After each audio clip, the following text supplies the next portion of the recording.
It's kind of lame, but so if you someone, That fits the rest of the entire show. So okay, it's fine.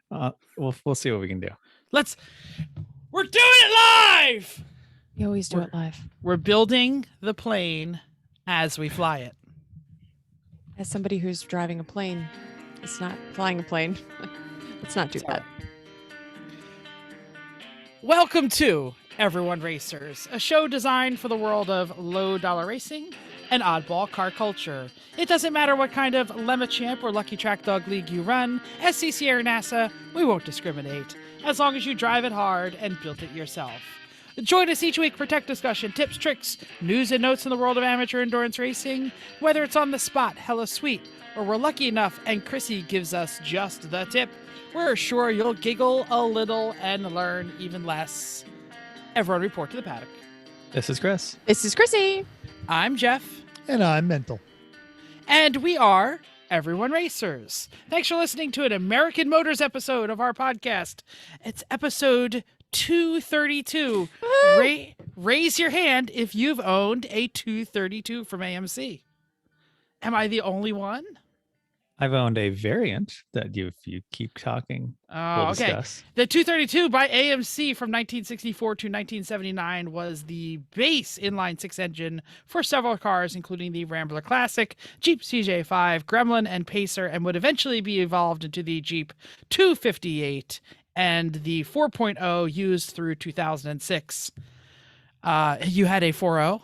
I had a 4.0 in my XJ. Wow. Well, if you're not rocking out to Bohemian Rhapsody in a bubble-shaped Mirthmobile or any other car, why don't you check out our E1R bingo car? Link is in the show notes. Let's move on to the beginning of the show. What you working on? We'll start with Chrissy this week. Okay. I have not been working on cars. This weekend, I cooked all day Saturday for my youngest sister's birthday party and then went to her birthday party, which was lovely. And then I had been doing some more deep cleaning because when I'm stuck inside for weekends, I feel like deep cleaning is a thing that my house is a better place to be once I know that it's clean. So that's what I've been doing. Yep. Mental. Sounds like you were doing some kind of car work, unlike the rest of us. No, not really. Just went and we're still working on the house. I've got in-laws coming in at the end of the month. We're just got done with one exercise, spinning up for our next one.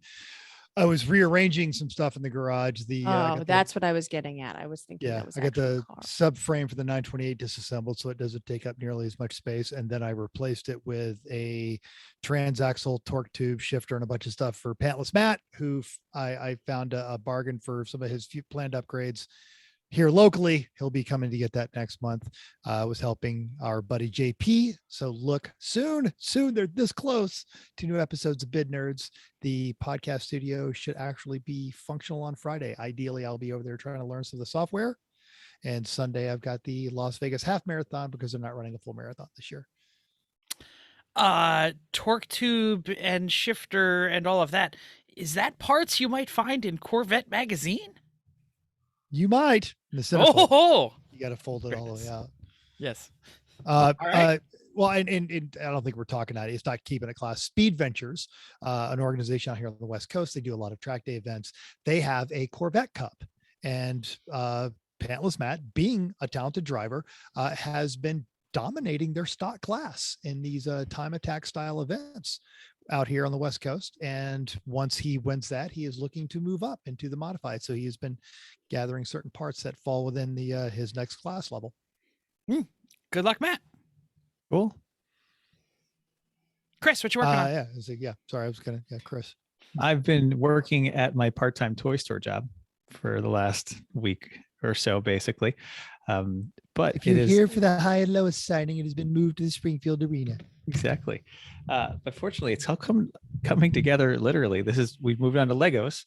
I've got through all the model team Legos, all the pirate Legos, all the space Legos, and now I'm into spaceship. Yep. Spaceship. And the monorail. This is no small feat because when I was there for the work weekend, he showed me the boxes of Legos. This isn't a bag of Legos. This is entire reams of paper boxes of these different Lego categories. Many of them. These are the small ones now, but the big ones, like the For what I can reach. right, the multi-hundreds of pieces of ones that are done. But I've also gotten a bunch of them up on eBay and even sold some. Like last night I sold a Pirates, Fortress base kind of thing, right, for $289. Whoa. Right. That's just So- one. Well done, Yeah, sir. just- I Right, just brought for what, example. 6 boxes, 7 boxes, something like that to the mail post office Post today. office. Yeah. Click and So ship is getting used. I'm just trying to get it all done and listed, and then it can just sit. And then as stuff sells, I'll ship it out. But it's getting them back together and like properly back together and getting them cleaned and pictured and listed is the hard part. So you have to assemble them to sell them. You can't just like Oh, yeah. in the Ziploc bag say, I swear it's all there. You're funny. Yeah. Well, 'Cause- you can if you want to get like $2 for it, because that's fine. But I'm trying, especially the rarer, older, good ones. I'm trying to get real money for. I mean, there are a number of them that are for sale for, let's say, more than $50, which I consider all right. That's worth a bit of my time to put this together and get it listed. Also, it's just not going away. And whatever's not easily like part of a set that I can get together and not worth anything, just normal, just leftover pieces. It's all just going in a box for Henry for when he's big enough to play with those. So We literally every flat surface in the living room to kitchen was full of Legos. The table that's behind me, full. All of the We even tables. I made was one of like, the they have shelves to of go the- away. right. So the you shelves have, of the like- I was like, fireplace we had 'em. can't eat. I'm going to point out to literally everyone else listening on this podcast, with the possible exception of your mother, what you just described to our entire audience is heaven. And you are presenting it as a dystopian But nightmare. Legos, Imagine a house with every flat surface is a Lego project. No. Right now, No. so They all have many little people are stickers, like so stickies on them? happy. No. So happy. it was so many. So I have a question. Do you like have all like are these like in the box and you still have the instructions, or are you like no? Some. I am there. Some of them I did actually have the instructions in the box. Very few had the box, only the monorail. But some of them I did have the instructions. Others, there's a massive community online of Lego websites where you can kind of look up what you have. And especially once you know the 4-digit number of what the code of that particular set, then there's a variety of sites that have all the old instructions on them. So I'm just going through the old instructions once I figure out what a set is. Like once you figure out what line it's in, like, oh, this is the Pirates line from 1989. Oh no, this is the town Coast Police line. Okay, fine. This is the Futron line. Okay, great. You then find the digit of the code of what set you have, gets you the instructions, and they usually have, but for the better ones, they have lists of how many of each brick were supposed to be in it. So it's like one guy, it was a fairly expensive one he bought for $150, was like, oh, I only see 9 of the palm leaves and 4 of the pistols. It's supposed to have 10 palm leaves and 5 pistols. So I'm robbing them off like the broken bits of ones that I have. Like, okay, fine, asshole, here you go. He paid good money if he wants some 10 palm leaves. I say he's not a jerk. He is a collector. Well, and then- it's not like Legos people aren't detail oriented. Oh, Then yeah, Chris went yeah. back and wrote and said, most of the things should be on here. Yeah, I most. edited every listing to say, this is the best I got. There might be an accessory or 2 missing. What's in the pictures is what's there. Thank you. What's in the box? Yep. Well, that But sounds yeah, I mean- actually fantastic. No, it's not. I've sold like $4,500 worth of between toys and car parts in the last 3 months. And this is all stuff you had. Yes. Oh Like yeah. this is stuff from your youth.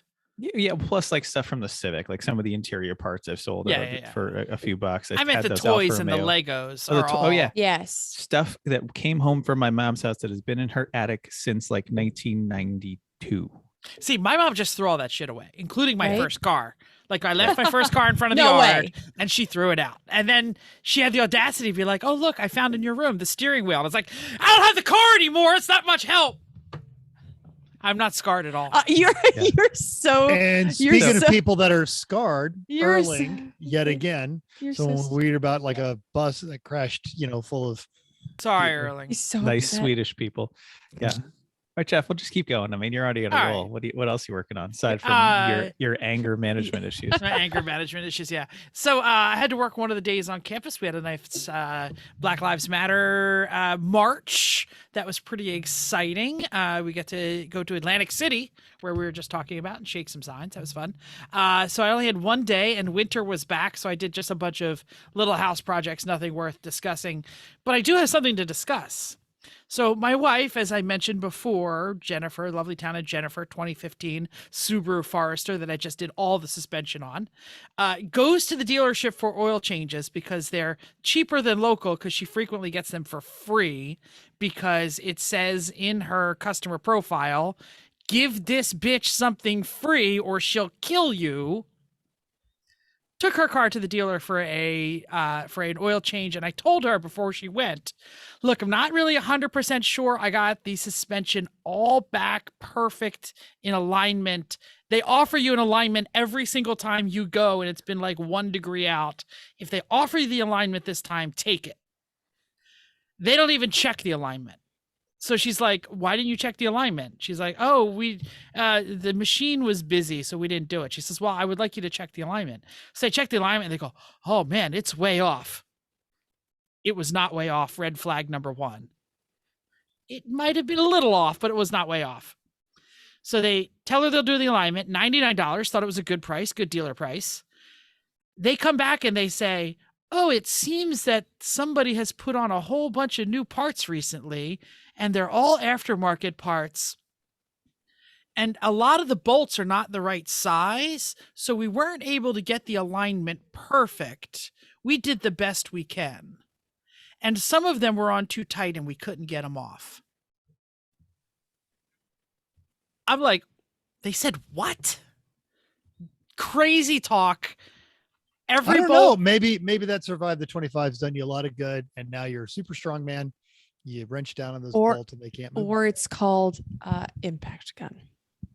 I didn't really impact anything on maybe a longer little bit. breaker bar. Too many Yeah, too many Ugga-Duggas. I'll take too many Ugga-Duggas.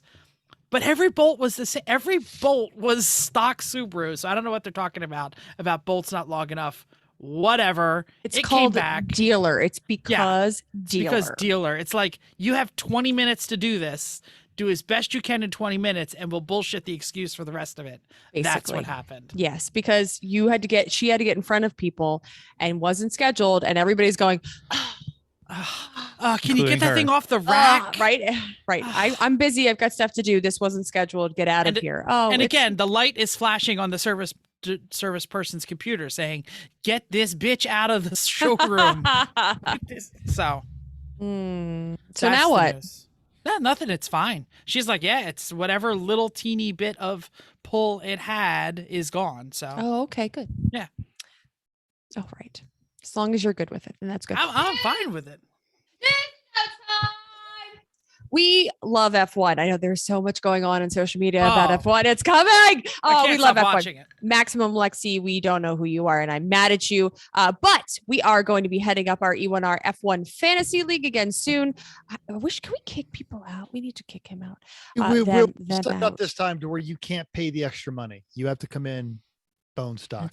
That's crap can fantasy F1. The problem with that is if you're in multiple leagues, don't care. Goes to multiple leagues, so all of our friends who are in Apex adjacent won't be able to join our league. Gonna have to set up a separate account with it's fun with no extra money. So do that.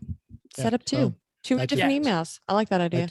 That just happened. Maybe I should do that or something. Okay, but there's a chance. That's not all that we're talking about. There's a chance that we could have a second and potentially competitive American team to cheer for.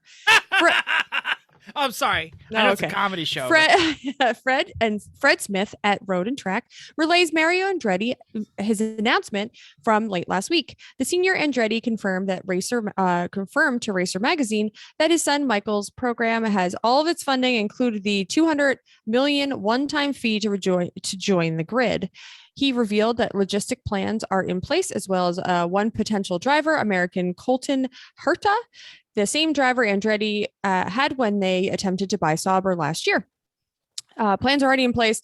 The team will be based in Indiana with a separate facility in the UK. The engine supplier has been found as well too, but the 1978 F1 champion is not going to reveal anything at this point. The FIA, if the FIA approves, Andretti Global could be on track for the 2024 season. We'll see what happens. Let's say if there's an American that's got a chance of making this work, it's that family. Yeah, I mean, Colton Herta absolutely could. One of the things that is in the way is he does not have a super license and would need to go to Europe to qualify, like take a year off of his IndyCar season, basically, to go qualify. Well, if they've got the plan and if they got that kind of money behind it, okay. I just figured that they were just going to buy Haas because, I mean, it's either them or Haas got to be like the change under the couch cushions should be able to buy Haas. Yeah. Oh, well. All right. Hey, Ford unveiled their newest truck variant, the Ranger Raptor, because that's all they do is more truck variants. And this one, it's big. It's got big tires. It's got big turbos, and some guys with big egos, and they're gonna make sure they buy it. It's got a twin turbo 3-liter V6. It used to be for Lincoln models. This one's been massaged by Ford Performance. Euro version has 284 horses, 362 foot-pounds. Aussie version is 392 and 430 because boost. Ford won't say which ones we get. This one's just all-wheel drive, 10-speed automatic. Does get front and rear lockers, terrain modes, and reinforced chassis. So cool. They'll sell a million of them. This is also the base for the Bronco Raptor, which they're going to. They're going to sell 5 million of. Right. People with low self-esteem are touching themselves thinking about the Bronco Raptor right now. I'm one of them. Okay. All right. Cool. So that ship fire that inspired 100 memes and dreams of a lemon Porsche GT3 has been brought under control. The Felicity Ace is a car carrier caught fire last week crossing the Atlantic with thousands of Volkswagen Auto Group vehicles on board. 2 large tugboats found the ship Tuesday and started spraying the vessel with water to cool off the hull. 22 crew members were successfully rescued. No one's died. And as soon as it's safe to go on board, salvage exports will assess the damage to the cargo. Specifics haven't been made public, but initial reports include about 1,100 Porsche vehicles, about 190 Bentleys, and approximately 1,100 Volkswagens, Golf Rs, GTIs, Artons, and ID4s, the new electric one. Now, Sebastian Blanco at Car Drivers telling us that it includes dozens of Lamborghinis, mostly Urus SUVs, but some Aventador and Huracan models were also on the ship. So poor little Vino out. Question. They found it? It was lost? It was adrift. It was adrift, but they always knew where it was, didn't they? I don't know. I didn't really pay attention to the story that much. So I might have missed this. It has a transponder on it. Yeah. I mean, they knew where it was. They reacquired back to where it was. Yes. Before they were leaving it alone because that'll just burn itself out. Pretty much. It's on fire. Oh boy. Hey, so last week we talked a lot about these jerk-ass dealers who are jacking the prices up on customers, especially for Ford Broncos and Ford Bronco Raptors. You might as well just start selling your children now. And several manufacturers have made some half-hearted efforts, looking at you, Ford, to try and stop it. But Hyundai is not screwing around now. With all the new cars selling for an average of 6,000 more than last year, the Automotive News intercepted a letter, not for the public, that Hyundai sent out to the dealers suggesting that anybody setting prices well above MSRP was negatively impacting their brand. They also warned that such actions could reduce allocations and advertising support and incentives. Of course, there are no incentives this year because everything is going out the door. So Hyundai seemed particularly displeased with the dealers who had advertised vehicles at one price and then raised it ahead of the sale. That's probably illegal.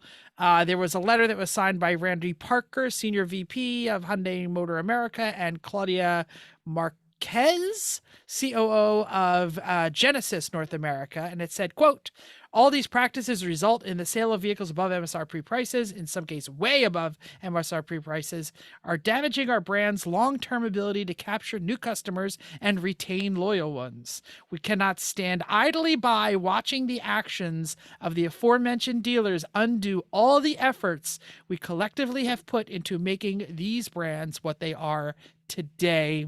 Direct quote from the letter. Sounds pretty strong.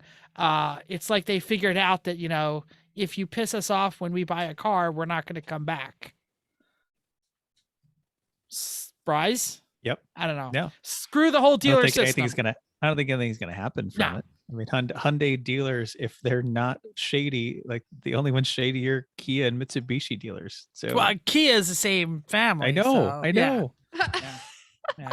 Well, and Hyundai and Kia have had some of the hottest models out there right now with the Telluride and things. So this isn't new for them. The Tellurides have been impossible to get at sticker price since its launch, well before everything else started getting jacked. Anyway, whatever. This just in, Alfa Romeos are still widely available below sticker price. According to a Jalopnik article, selling $3,400 below sticker on average in the month of January. So, you know, if you don't want to get screwed by the dealer, go buy. Never mind. I can't even. Can't even finish that sentence. Make the suggestion. Yeah, no, don't do that. All right. So I was looking around on Racing Junk just because it's one of our favorite pages, and I stumbled upon the business directory. I didn't know that somebody they had share this. I can't What? wait for this. Oh, I know. Somebody I share the pictures. hold on. Which is a great list of locations that partner with Racing Junk. So they partnered with us. So I have to believe that some of these are good places, and it's a great place to start if you're looking for something.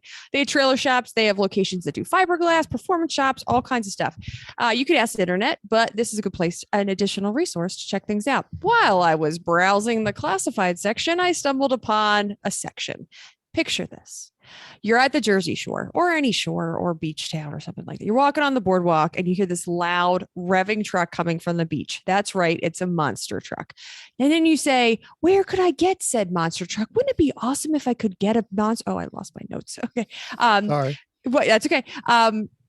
Where could I get this monster truck? Oh, you could have one yourself. Racing Junk has monster trucks. First one, a monster short bus. This And makes it me says- so happy. Hold on the back of it. Okay, Yes. monster truck. Then right underneath of it, it's a tank. It's an Aerostar, I think. I don't know what it is. Aerostar, that van that's made into a tank. That's amazing. For those of you who aren't watching on YouTube, go to YouTube and see the picture. The wheels of the tank are polished. Yes. And if I'm not mistaken, that one has a pair of twin 500 horsepower big blocks in it. Something like that. That'll work. Big blocks. Yeah. Yes. So you could have a tank, or you could have your own actual monster truck like the Jurassic Attack. Yes. So you can check them out for yourself. There's probably 2 or 3 more on the monster truck section. So Those things are pretty legit. get yourself a monster Yes. truck. And I love that they have a section monster. trucks. I do too. And that's why so you keep going through. awesome. And I was like, don't go through the Corvette section. So I was like, any like ours that we could sell. But then I keep scrolling down, and I was like, ooh, the boat section. Oh, the monster trucks. What? I was going to say, Yes. what in the Florida panhandle is that? But it's too amazing. They're not Yeah. all from Florida. We'll tell you. Look, you're going to sit on Facebook Marketplace and look at dumb crap. You're going to sit on Craigslist and, look at dumb crap and eBay, or bring a trailer of all stuff you're not going to get and could It's afford even if you want true. to. Might as well You're go right. to Racing Junk. And if you're going to fantasize, go big. I love it. Right?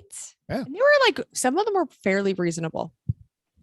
They're beautiful too. That was really well done. That was like a professional job. That's not such some You can, jamoke buy with a lift them. kit, you know? I think they were like $50,000 and $60,000. Like you could. No, honey, this is a fine purchase. Chrissy on Everyone Racer said this is a very reasonably priced monster truck. It's fine.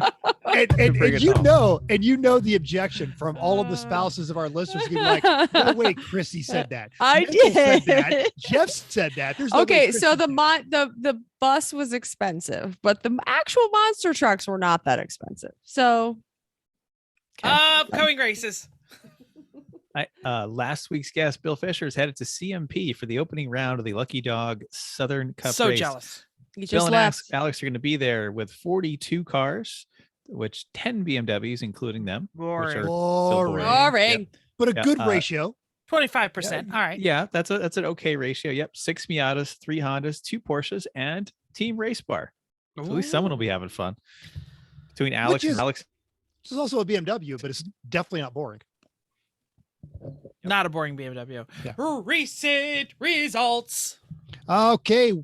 AER at Road Atlanta this weekend. Now, on Saturday, the boring BMW from Randall Vandals beat the boring BMW from AF Racing by 3 laps. And 5 laps back was a different boring BMW from Randall Vandals. But Sunday, whole different story.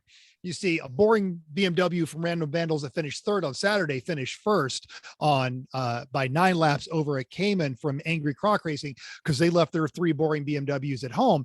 And then third was 12 laps back, and that was a different boring BMW from BW Motorsports, which I can only guess stands for boring work. Mm-hmm. That's a lot of BMWs. Just saying.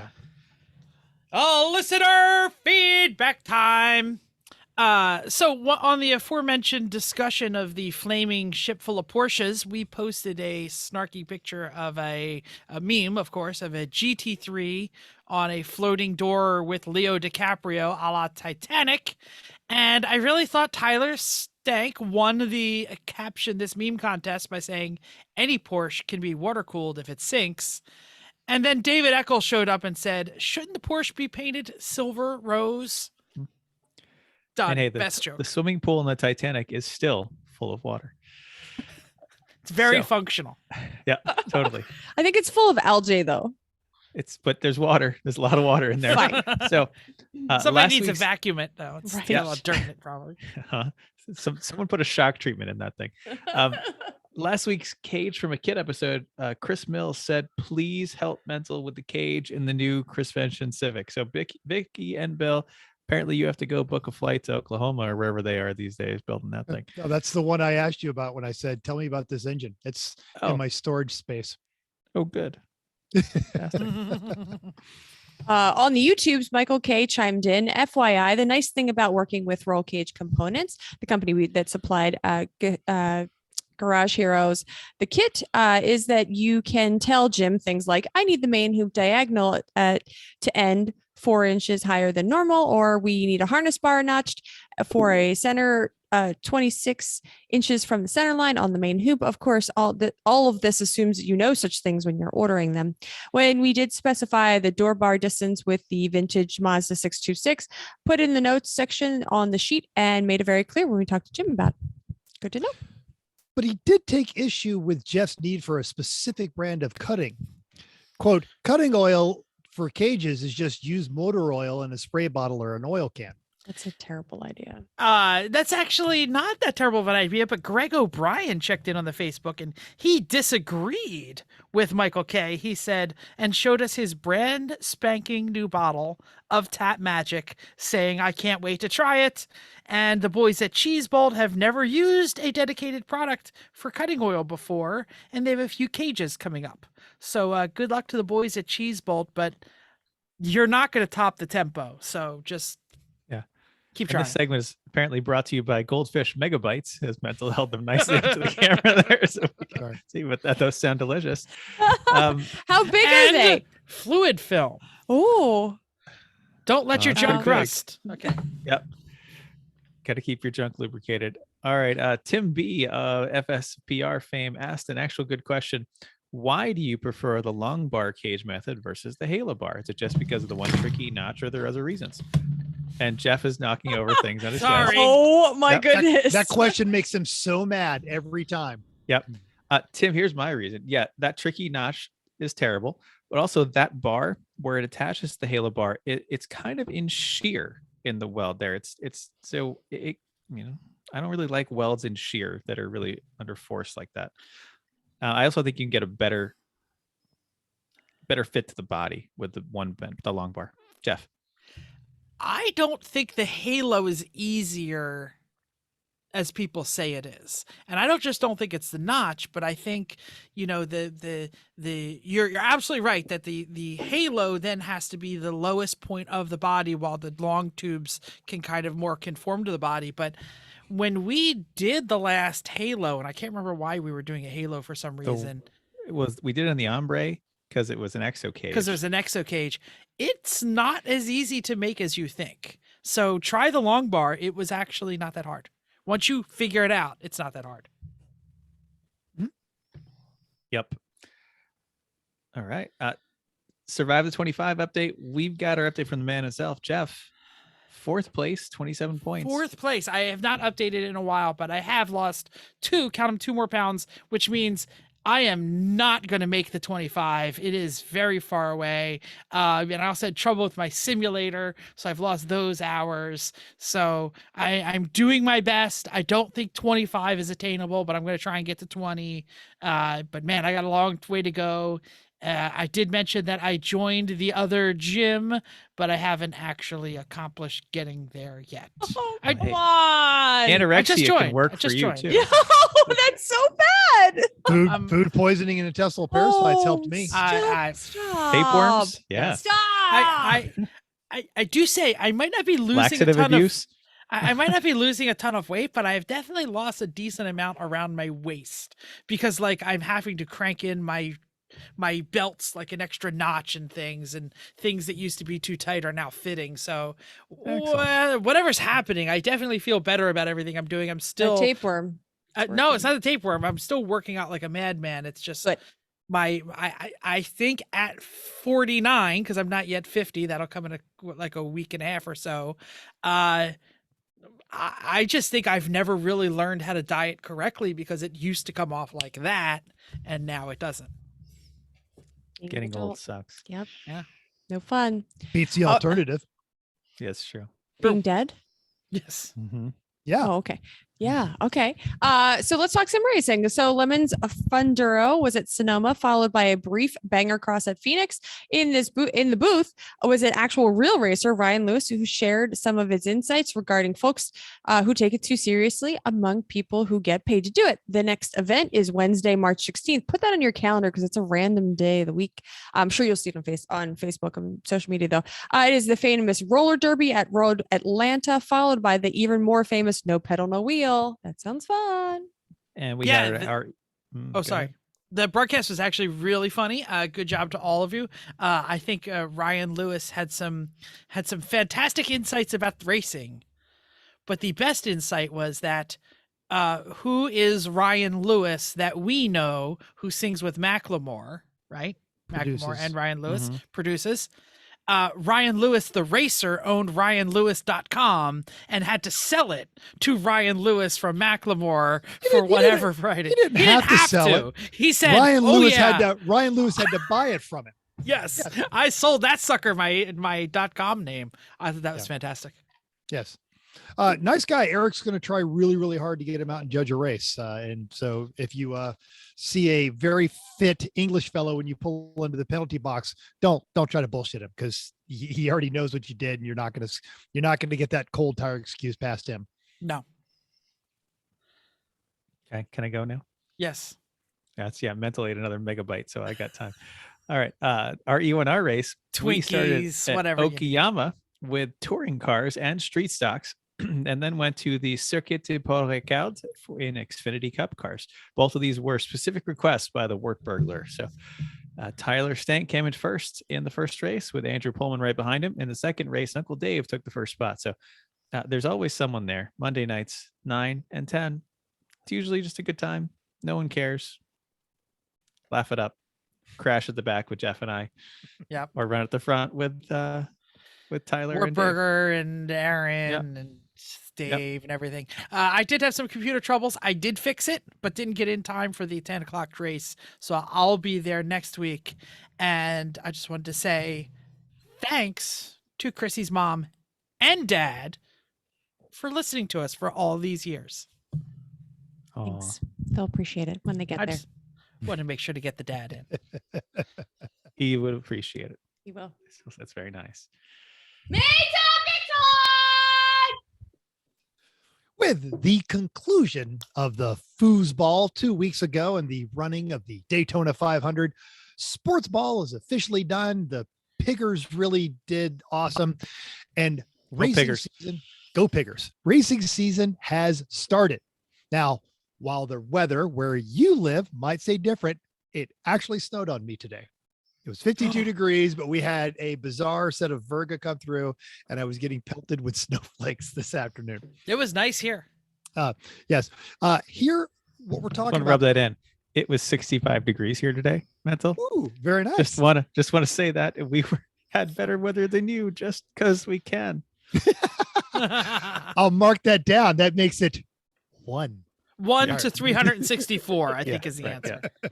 Well, August. I'm gonna be August too. So, But even that plays into our point. So the weather's getting better. It is getting to be race season. And what we wanted to talk about is you get yourself out of that slump. Jeff's spent all of his off season working really hard, making himself, adding lightness and all this other kind of stuff. And we all been doing this stuff, but sometimes it's hard making that lethargic contextual shift to it's racing season. And what we came up with, these are just 4 immediate quick projects that you can do this weekend to start putting your brain on the racetrack, even if your car can't be. hey, I'll start it because more than 4 because I've got 2. I kind of got 2 also, so it's like we all kind of cheated. But hey, No here's way. the deal. I just did it. Literally, we already talked about it. I did shocks and struts, excuse me. And apparently Mega torqued all the bolts. Yeah, I don't know what's going on there. I did that in one day on a daily driver that is in New Jersey and rusty. So if you plan well, shocks, suspension, or brakes can be done in a single weekend, even if you don't have everything together and everything doesn't go perfectly.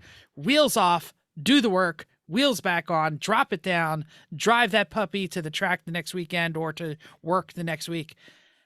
Your car can be completely transformed by either a big set of brakes or shocks and springs. You should do it. So here's 2 tips I have. Save yourself some time. Either pre-assemble the shocks and struts. You can get like with the hat. You can get put the hat on before you even wrench on the car. You're probably going to try and want to upgrade to some sort of funny hat, either extended hats or slotted hats. So yeah, you really can do all of this like before you take the wheels off the car and save yourself a bunch of time. Our friend down there, the 914 DJ 914, recently did shocks and springs on one of his dailies and bought the whole set as a kit and said it was a lot easier. So check that out. I had to buy a new spring compressor, and a good spring compressor will save you a hell of a lot of time and your life if you're not careful. So there it is. Same thing with brakes. Replace as much of the hardware as possible, and it'll go a lot faster. What are you going to do? Find someone to cut your discs, your rotors? Who does that anymore? They're like $25 on Rock Auto.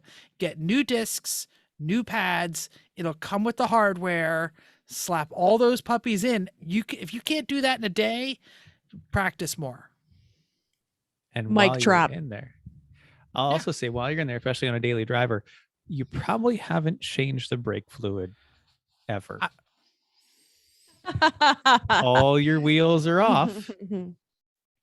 Do it then. Why not? And especially Yeah. if it's all bled out fine, you're not replacing any components. Gravity bleeding is a wonderful way to go. You just suck everything out of the master cylinder, put some fresh stuff in, crack the bleeder with a bottle on it, and do something else.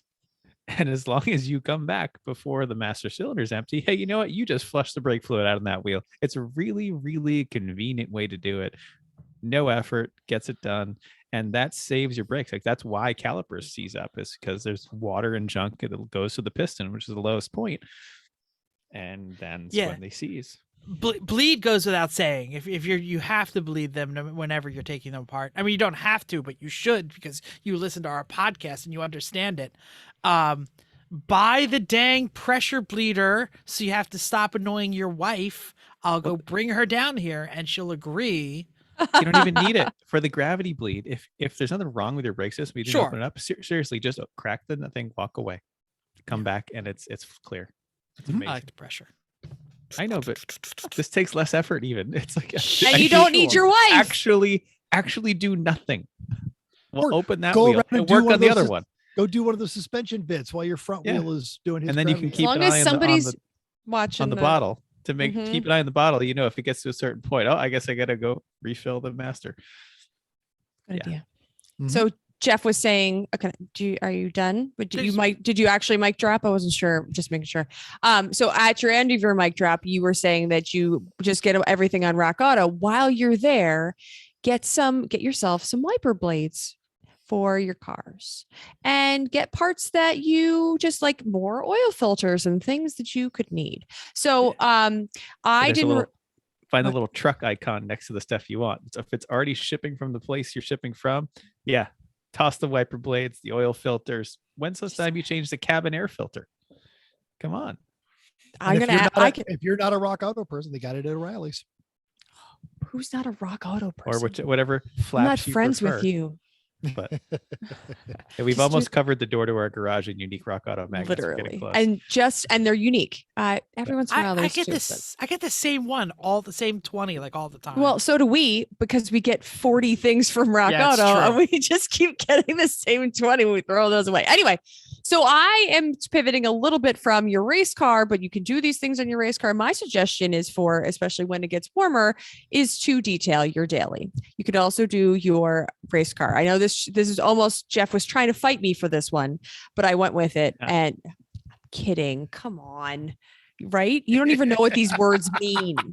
He Detail did it your, once in the Veloster, and he was so excited to tell us. but make it I turned off my mic because I was about to walk to the Rock Auto. I've cleaned the Veloster more than I've cleaned every car combined. okay. in my That's life. fine. So this is So right. once? Twice. Yeah, once. They're all, no way. He's saying 10. Anyway, my suggestion is to make it a nice place to be. You can go, and this won't take you very long, take you a day, take you a weekend, maybe at most. But one thing you could do, Jeff is taking us on a trip. If you're watching on YouTube, he is going to the garage to go for. So Don't get sick. Oh, yeah, there's you're right. His Rock Auto wall. His Rock Okay. Auto wall. Okay.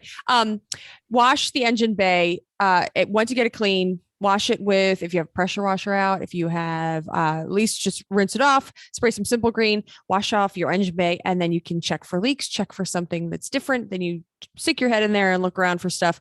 But really making sure that you are, you could, if you wanted to go so far, and this was in my discussion with Chris, I don't know if I would go this far, but you could take out the seats to get out the sticky change. That's a little much, but at least if you can vacuum as much as you possibly can. The other thing is that tighten loose screws.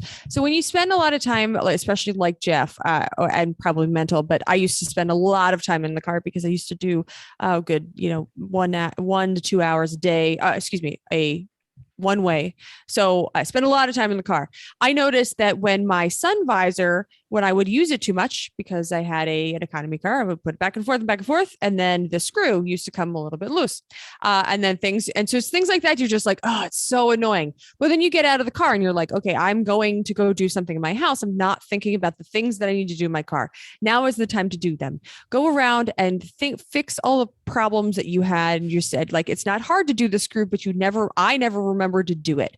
It's things like that you are bothered by. You see them happen and you're in the car and you're noticing it. But as soon as you get out of the car, you don't notice it. So do that. Get the Q-tips out. Because that is the best. It is so nice to have all of your surfaces clean. You get your Q-tips out and you stick them on all the little places that your crumbs fall in, and especially if you have children. But also, if you don't, because crumbs just get everywhere, wash inside and outside of your windshield. The inside of the windshield was the other thing, was it always get dirty. And then you're like, especially when you're driving into the sun, you're like, that is filthy. But then you get out of the car and you forget about it. I used to set myself reminders when I get home. My phone used to remind me, don't forget to clean your windshield because it was disgusting. Okay, Jeff had his hands up and then mental. You're on mute. So there's Sorry, that. I made it He mute was so I could trapped walk. in a big empty box. I'm a horrible mime. I was gonna say I did this just yesterday. Yes. I took out the Allen wrench and I tightened the radar detector mount because I kept getting the and then push it back, push it back. This is Push bad it back. radio. It's falling down. It would. Yes, It would. yes. Yes, it wasn't tight. Yes. So definitely a But good you thing to don't do. have the Allen wrench. You have to go to the garage, get the Allen wrench, and went You back. have to remember it. Left it in the car in the center console for future. I mean, good until you need that wrench. no, in I the got to have a garage. chip. I got to have a cheapie set. That's fine. Mantle, go ahead. In addition to the Q-tips, because sometimes Q-tips can't quite get the force, those repetitive rock auto magnets, wrap a blue paper towel or a cleaning cloth around it, and that is good for getting in between surfaces where crumbs okay. tend to gather. Compressed air, blowgun. Yes. Okay. Question for people who wash their car. Yes, that's probably. I haven't used it yet, but I bought the goo. Is this a good idea or a bad idea? What's the goo? So it's like I've seen it advertised on. it's like a big ball of goo, yeah. and you like shove it into the things, and then and it pulls out if all the you remember, dust. If you remember the old slime that now all the elementary school kids make at home, but it used to come in the green can. Yeah. It would invariably get filthy. Well, someone figured out, well, why not we just make it to get filthy? And it is a detailing device. And Jeff, if you bought that, I really hope you tape it and use it and put it on one of our social medias, because I'm actually in a land of very finite dust. I'm interested to see how well that does. All right, we will tape it and we will post it.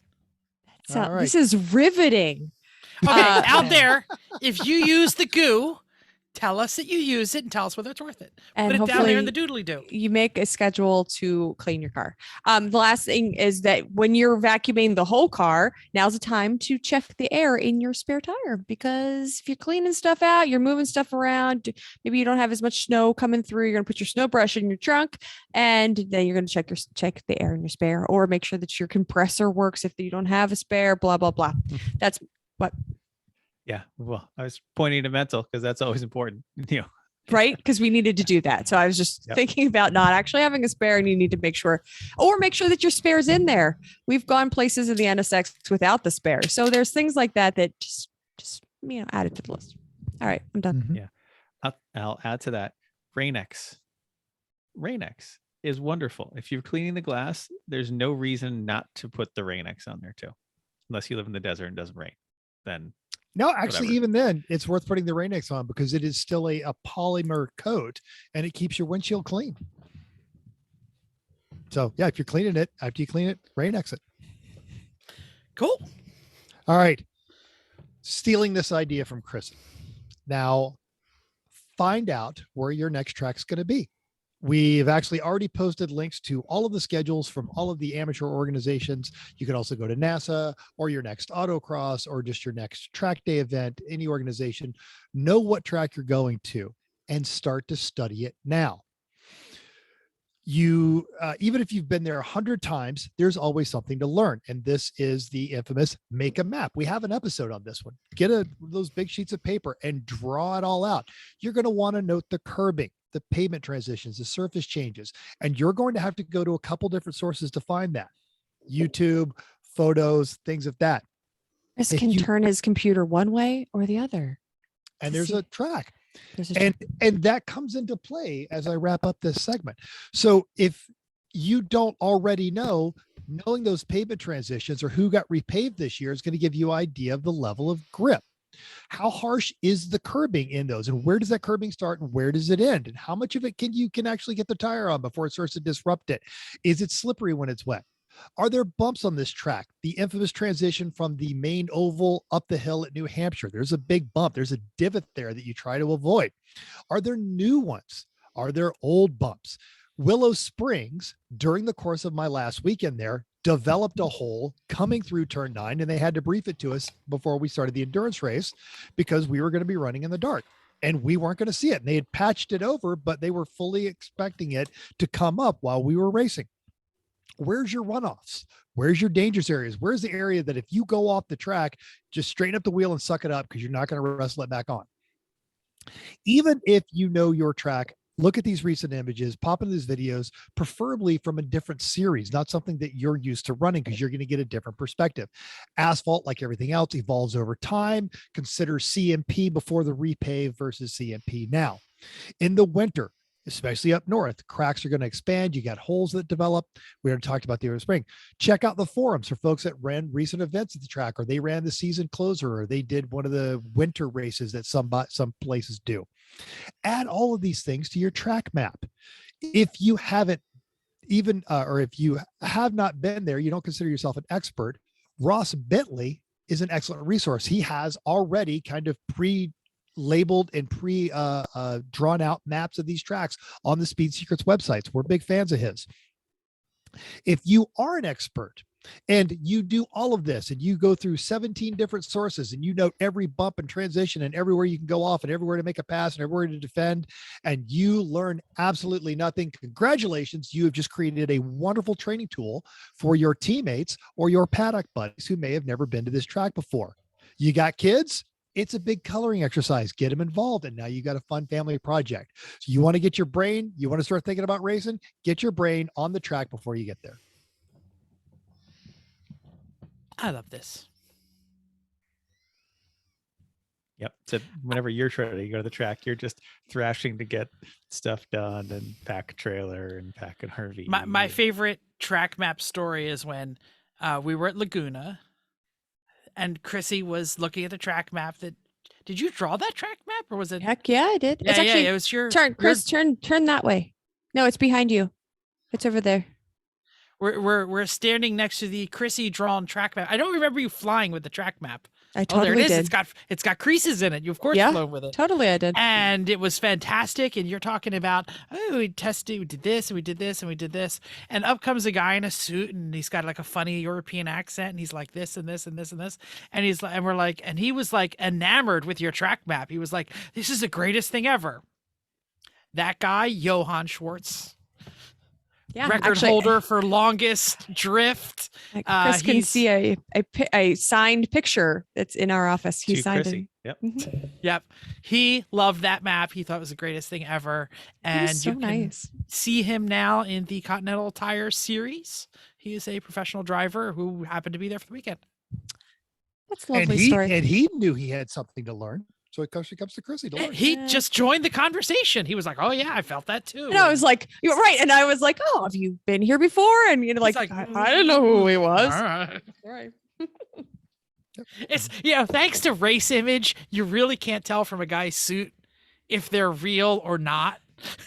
It's like, this guy could have bought this, or he could actually be running an IMSA. You don't know. Like, right, Steve and Cheerios. You're like, well, I don't know that they're a current sponsor of anything, but you never know.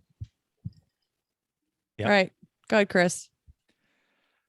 I got two for the race car.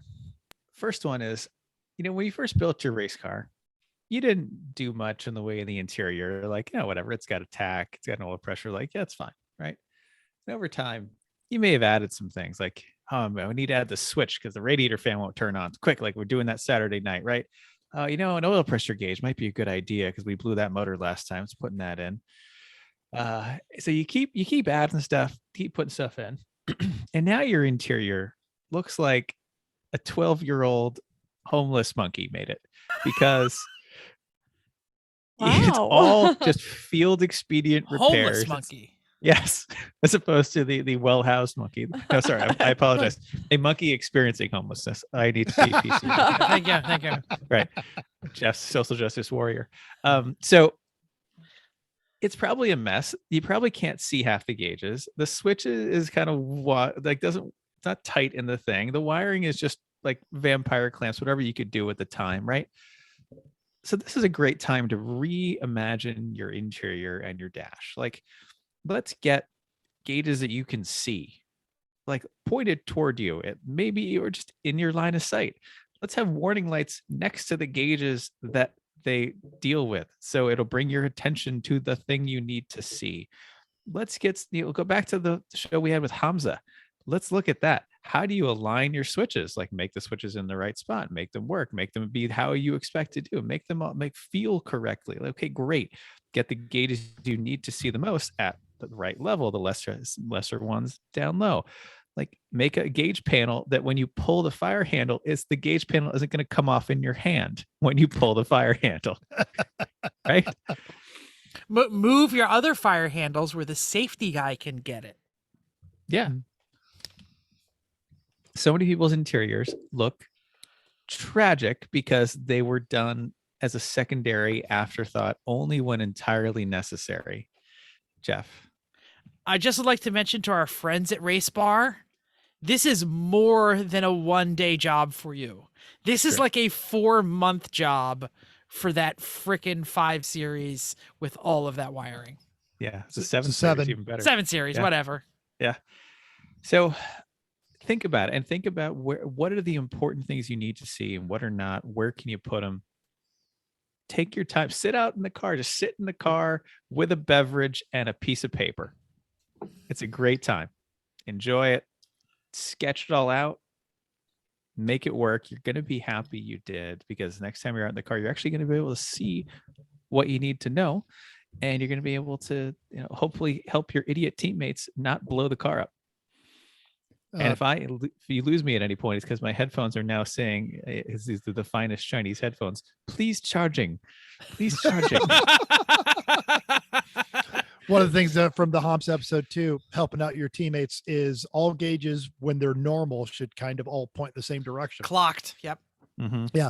And if they're over here, they're too hot. If they're over here, they're too low. Yep. And you could even make little like red strips out of just piece of red tape or vinyl or something like that, and put that in Sharpie. the bad part, right? Or when we were out in Spank's car in the Moke, there's a line that says slow, another line in the temp gauge that says pit, another line that says stop now. So, Valid, actionable items right away. Yeah. yeah, you knew exactly what it was. Which sometimes I feel like I actually might need them, because I think every time I get in the car, I have to ask what is an Wait, appropriate. is high good or bad on this one? No. Yeah. Does this gauge actually work? Hey, this has actually happened in our car. Yeah, don't ignore that one. That one's not the important one. Well, Yeah. right? Totally He says that. The gauge is wrong. Yeah. So to lower the red line in the Z, because obviously the 4.8 can't spin as fast as a 3.0, red electrical tape right on the front of the gauge. How we made a little wedge. Made a little Nope, wedge. that's- Yeah, so it that's actually your looks thing. right. And it was great. You could see the Perfect. needle swing right to the wedge. You're like, oh, okay, there's the spot. Sounds good. All right. Anything else on the gauge and switch topic? No, it's great. Okay. Actually, replace the janky switches you probably bought at Pep Boys for $2.99 with something a little better quality, because Pep Boys at like $6.99. yeah, exactly. All right. Next one is similar. You built your car. You probably made some repairs. You made adjustments and things, but a lot of it's been done maybe in haste.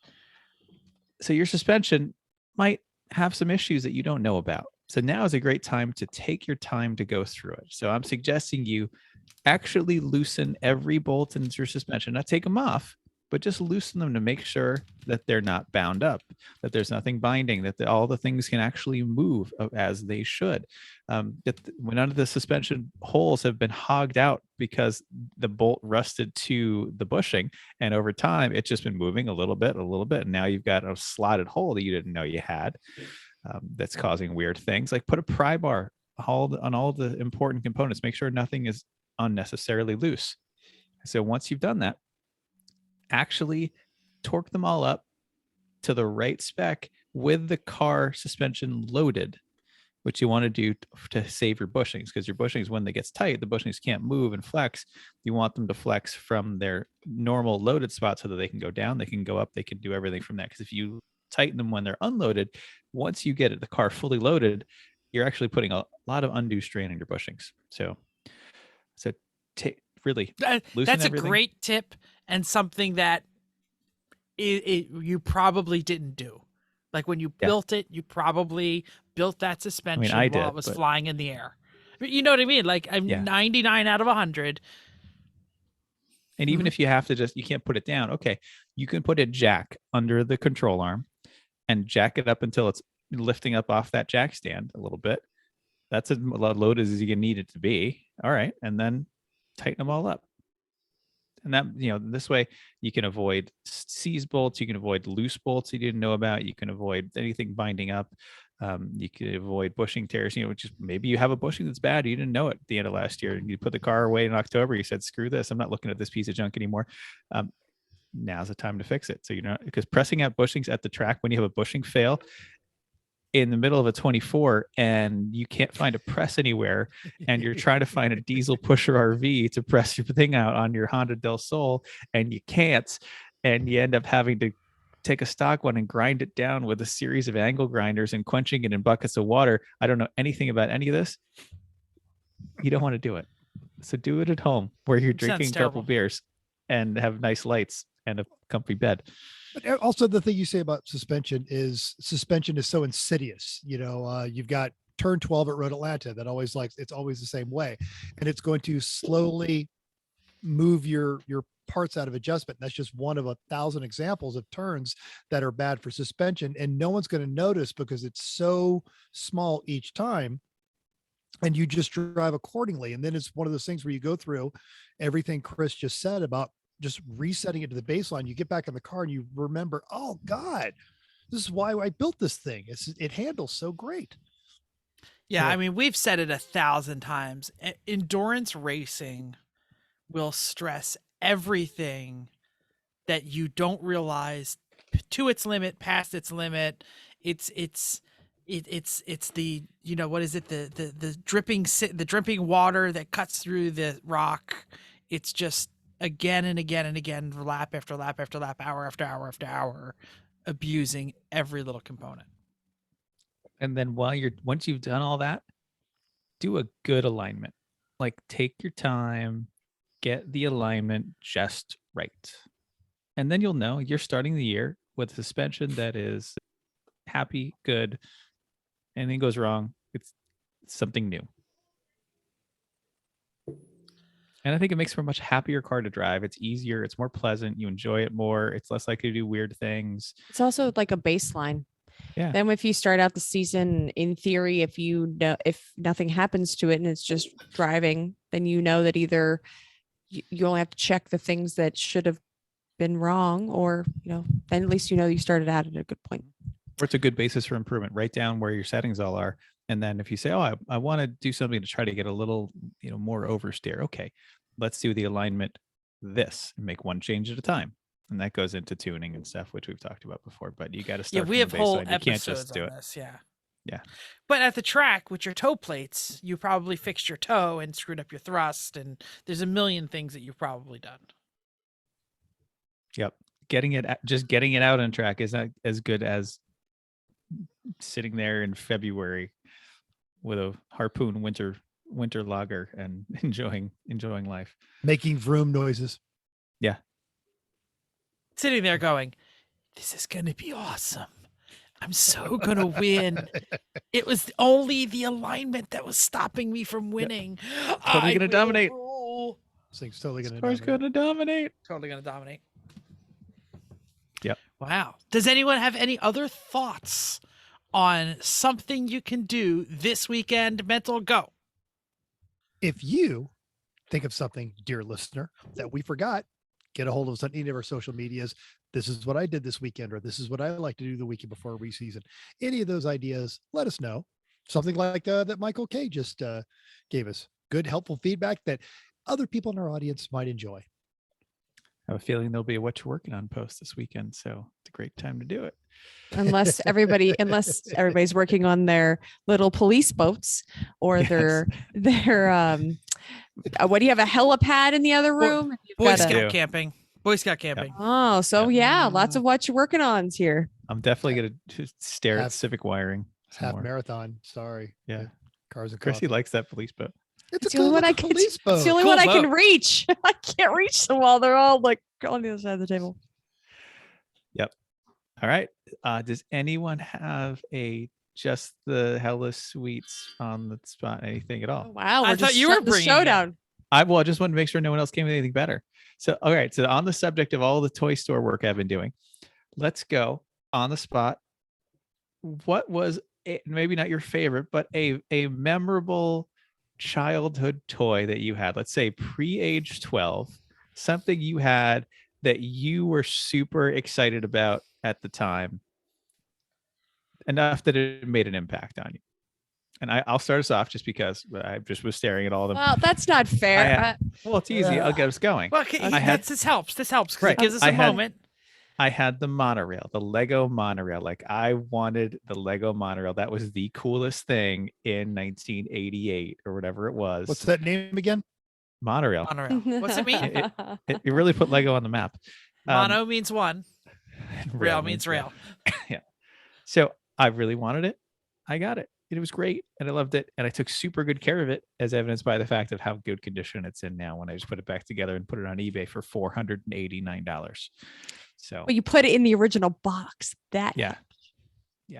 So that's my start. That's a good one. If I see Chrissy still aggressively contemplating, so I Yes. will go. Okay. Mine was I had the big track. Now this is a bit of a dated, but think 1980 time frame. The big track was a programmable electronic Oh, toy. I know exactly what it 8 is. devices. Yes. Well, and of course, and what was interesting is it didn't So its jealous. standard measure was itself. So I am going to do the share screen. Here's one available on eBay for 100 gajillion. And this one allowed you to, it was a not a remote control car, but a vehicle that you could send on autonomous missions throughout your house or your yard. Go 10 feet, turn Using- left 90 yes. degrees. Using the keypad right here, go forward, Wow. turn left, turn right, a certain amount of degrees. It had a laser that would make a firing noise. And I even had the one that had it came with the trailer, which you had to The get the next one. trailer. Yes. Oh my and the God. Trailer, the big track transport. So you could drive that through the There it house. is. So and you have a remote control. No, No. no remote control. no remote control. All input is done on the keypad on the back of the vehicle. So you have had to walk with plan- it. No, you would plan it out ahead of time Oh. and send it on its way autonomously. And then if it got And it jammed had up, a it trailer just- so you could get your friend a beer or something, and then you could bring the thing in the trailer. Exactly. Absolutely. I And this really was wish I knew about this question beforehand. I'm sad that I I didn't. know. I wish I had two, but I'm actually very happy that Chris asked it. Now, if this is going to work, and I fear that given my gigablasting internet, it may not. But here is an opportunity for a YouTube video showing. Oh my the God. big I was track. pulling up the commercial as you were doing it. So Jeff might be a little more equipped And- to handle. it is. I believe I actually had the same shirt that this young man is wearing, giant velour, huge white collar. But you'll see he programs it and it goes on its way. Of course, batteries were not included. There's the laser firing, and Oh, your internet. it could negotiate. Nope, I'm not going to go down these stairs. Screw you. I'm out of here. And it would drive along, and then it could. Oh, there's this little trailer. and then Yeah, it the little dumps trailer. Yeah. Look at these guys. Oh, look, here's your apple for your dad. I'm sure that's Yes. exactly what he wanted. A little apple. Well, the I beer wanted ketchup one of is- so those so bad and never got one. I'm Mm-hmm. super jealous. I had one. Then I even had it. I got it back when I was in my 20s, and one of my moves from Europe. I'm like, I'm tired of carrying around old toys. Nobody cares about this stuff. If I still had it, obviously it'd be worth some serious money. I guess I got to show a screen share on the Lego monorail then, because this thing is. Okay, well, while you're doing that, I'm gonna say that I loved and this is weird because it's not really a toy. It was an electronic game, and it was the football game, the football game that everyone had and everyone loved, and it was like it had like it was like little electronic red dots moving back and forth. Exactly. Yeah. I think it was Not Coleco Pong. football. Not Pong. It Okay. was a handheld video game. LED. It was a little bit bigger than a calculator, and it was 10 yards represented on the field, so you'd have to run past it 10 times to get a touchdown. So you would have to run past the defenders. There's only one game, right? Because it's not like a Game Boy. Like you don't stuff another Yeah. game in it. It's Yeah. just one game. Yep. Let's see, yeah. I actually have it. I will be able to share, Chris, but you had the share first. So go ahead.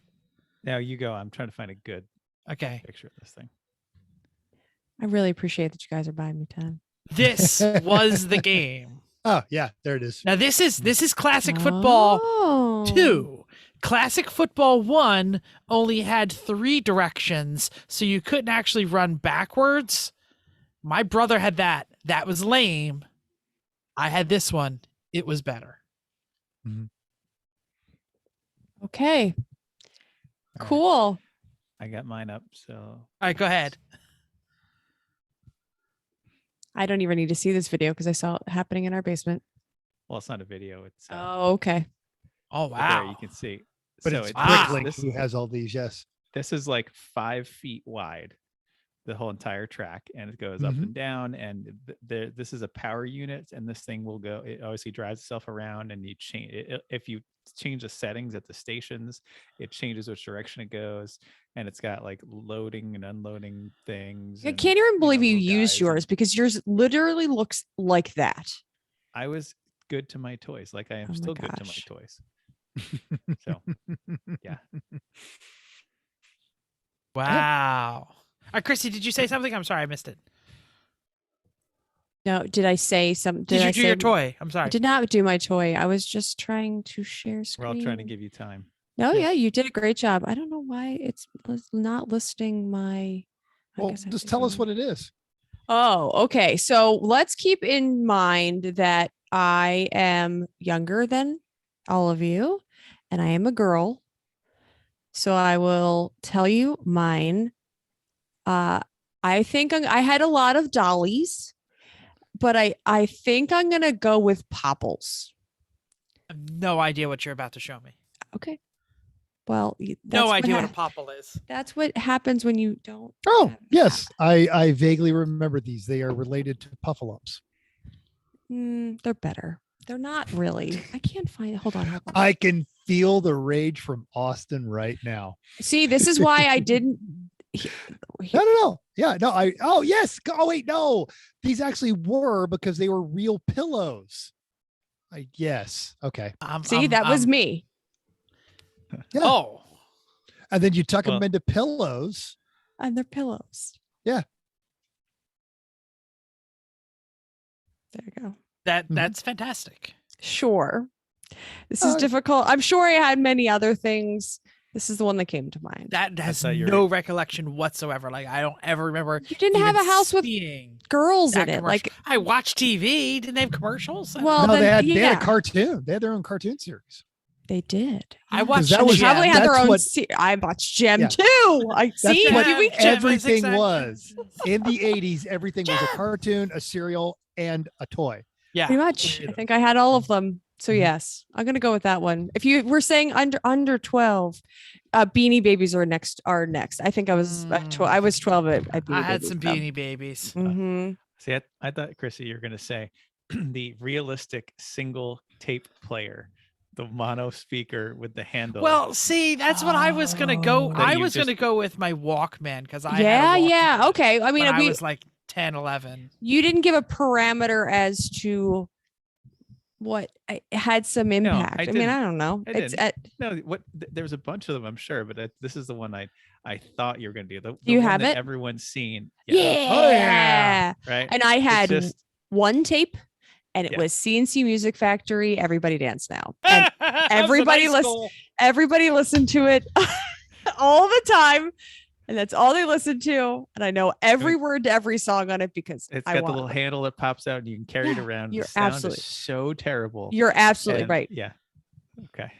And of course, and CNC Music Factory are one of those that like probably were they kind of are one-hit wonders. But I know all of the songs because of the tape. So it's one of those things like at some point the fifth song on the second side is like not good, but I listened to it anyway. Thanks for bringing that up. I appreciate it. I This had was a good one. yes. Thanks. I can't find an image of it because as I type it in, it keeps bringing me up that style. But I had like the molded, brightly colored plastic one with the lunchbox style handle, and the tape on its side, and it would eject out that way. But I can't. Yeah, no, I had the Walkman. I had older brother. So if you wanted to listen to your music, you had to have headphones Mhm. in the back of the car, hours and hours at end. Yeah. Well, I guess it depends on what age. I mean, hear my this. parents didn't want to listen to this. No. But- Not 14 No. times in a row. No, all the time. Flip it over, Uh, listen to it, flip it over. Yep. Twisted This Sister was- was in mine. That's it. This was this was the version of that I had, the this red. In fact, it was red with the big huge push button. Oh, look at that.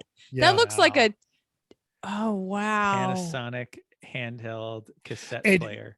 And they were all made by one company, and everyone just put their little badges on there because they were all exactly I the have same. not, and the front is that the speaker? That's the speakers in the back. The front is it's Oh. tinted plastic. That's where the cassette would go in and Got out. it. And Wow. This is like yeah. almost not it's carryable, but it's pretty oh, big. that's what that. Yeah, that's Handle. no. It's the same size as yours. Oh, okay. It's just oriented differently. Mm-hmm. So, I think Jeff is looking for something. I am. so I'm gonna blow all of your minds. Only mental will know what this is. I love this. All right, this is when our compact, tight, on schedule show went right. No, off the we're rails. totally going off the rails. This is fun. 80s, 90s Everyone, toys. 80s, 90s toys. Quickly. Does anyone know what that is? I believe No. that is Apparently, it's a the- 2XL robot. So a 2XL was it looks like a robot. For those of you who are looking at home and don't know what it is an 8-track player, like a regular old 8-track player. I'm sorry, eight. Shut up. eight? Listen. You're messing with me. I know I A- am. A 2XL was a robot shaped 8-track player that had 4 buttons on the front.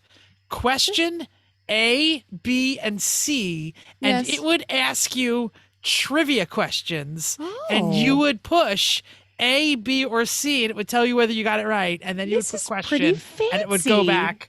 And it also played regular music 8 tracks. So I had a lot of, even though everyone else had moved on to cassette, I was still listening to 8 tracks because I loved my 2XL. And if I played like the laugh and the little voice that the 2XL made, everybody who is like 55 and over would laugh their balls off because it was funny. I didn't know things like that existed, and that's amazing. I also wish it makes me think of your family photo from when you were little, and I really wish you had one of those because people would think that was amazing. That wasn't when I was little, it was when I was in high school. Yeah. Your hair, Littler, stunning. your hair was stunning. You and your brother. I was born in 1972. That means I was 8 and 80 and 18 and 90. So So Yep. what? that's, I'm just You saying. still all had of you- amazing hair. All of you people who think you All know yous? the 80s, All you yous. didn't. We really lived it, and it was terrible. My cheeks. Mental hurt. can tell you the music was not great. The hair was not Your great. hair was amazing. I loved it though. Well, Chris, thanks for bringing us down Amnesia Lane. Speaking of things we can't remember, does anybody know what we're doing next week? Yeah. Chris Yeah. actually does. Good. It's your It was topic. your topic. Oh, it's my topic? Usually I don't Chris even says what the remember topic it is. was. Oh. We're going to talk about saving the car to make it last all weekend. Sometimes everybody wants to drive fast. Everybody wants to be moved up into a better run group. But sometimes you got to take it easy, and that's what we're talking about next week. How to save the car, how to save the gas, Save gas. how to save the tires. Yeah. But for this week, thanks for downloading us. We hope you enjoyed this week's edition of Everyone Racers. We also hope you'll join us in the world of driving, racing, and building, because everyone can be a racer, even you. If you enjoyed this podcast, subscribe. I'm half out of music, so I'm going to go really quick. Even if you hated us, give us 5 stars. Tell us why. If you have any questions or show ideas, drop a comment on our Facebook page. If you want to talk about your 2XL or your right down there in the doodly-doo, just talk to us.